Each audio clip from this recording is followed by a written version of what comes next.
Ah, Maître Isabelle Amegambi, bonjour. Bonjour. Vous suivez l'actualité au Burkina. Dites-nous quelle analyse faites-vous par rapport à cette crise, cette situation politique au Burkina? Une situation qui démontre que seule la détermination populaire peut venir à bout de n'importe quelle situation de non-droit, voire de dictature. Vous savez que lorsque le coup de force était intervenu contre les institutions de la transition au Burkina, nous avons été un certain nombre à être vraiment scandalisés par rapport à ce nouveau problème, et non des moindres qui arrive au Burkina à la suite de la révolution populaire qui a balayé le régime de M. Blaise Compaoré, qui avait des velléités de toucher à la Constitution pour se maintenir au pouvoir ad vitam aeternam. La lutte du peuple burkinabé a été implacable et a eu donc raison de cela, et les institutions de la transition étaient mises en place et autres qui conduisaient donc la transition vers des élections libres, démocratiques et transparentes. Alors ce coup de force-là était en réalité un coup de force contre la volonté populaire des Burkinabés qui se sont battus pour que M. Blaise Compaoré ne puisse pas retoucher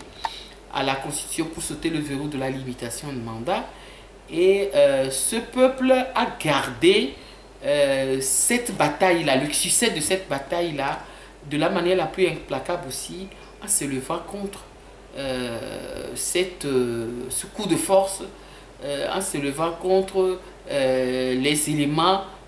du RSP qui ont voulu remettre en cause la volonté populaire. C'est pour cela que je dis tout à l'heure que la détermination finit toujours par avoir raison des velléités dictatoriales ou de force brute, puisque c'est encore une fois en Afrique l'intrusion de l'armée dans la vie politique d'un pays.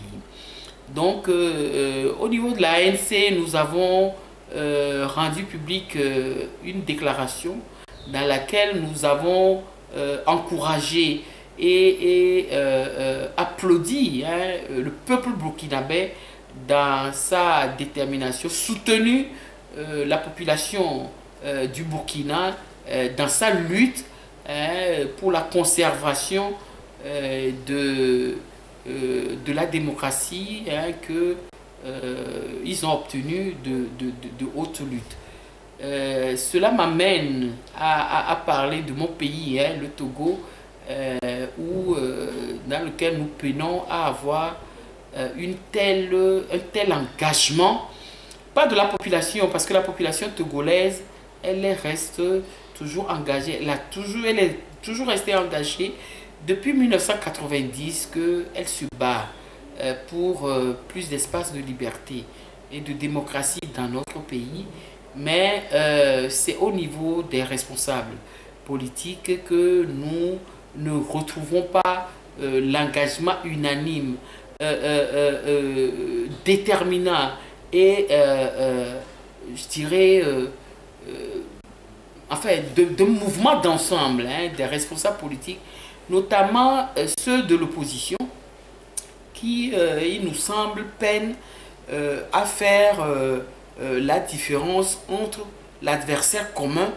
qui est le régime implacable de dictature qui gouverne ce pays de père en fils depuis plus de 50 ans. Et donc, au niveau de l'opposition togolaise, nous peinons à voir les responsables de manière déterminée savoir qu'il n'y a que seul adversaire politique, il n'y a que seul, à la limite, ennemi du peuple togolais, c'est la minorité dont parle le chef de l'État lui-même, M. Faure Gnassingbé, la minorité qui pille les richesses de ce pays au détriment de la grande majorité qui croupit dans la misère, comme il le reconnaît lui-même. En réalité, tout le combat de l'opposition devait être cela. Et c'est ça que le peuple du burkinabé vient de démontrer au Togo. Vous avez vu, comme un seul homme, les civils, tant les civils que les militaires, se sont regroupés contre ces éléments de RSP qui ont voulu remettre en cause ce que le peuple burkinabé dans son entier a voulu. La soif de la liberté, la soif de la démocratie, la soif de l'état de droit. Et au Togo, c'est ce qui est difficile à obtenir, à croire que les responsables politiques, notamment de l'opposition, n'ont pour adversaires politiques qu'eux-mêmes, pendant que d'un côté, ils laissent celui qui pose problème, ou bien le régime qui pose problème là, pour des combats de clochers, je dirais, qui ne valent pas la peine sur l'essentiel vers lequel. Les Burkinabés sont allés vers l'essentiel, ils ont dit non à la compromission, ils ont dit non aux responsables de la CEDEAO qui, au lieu de sévir de la manière la plus implacable contre cet état de choses qui, somme toute, est inadmissible en 2015, c'est-à-dire l'intervention de l'armée dans la vie politique d'un pays en Afrique, lesquelles interventions constituent finalement les problèmes, les conséquences des problèmes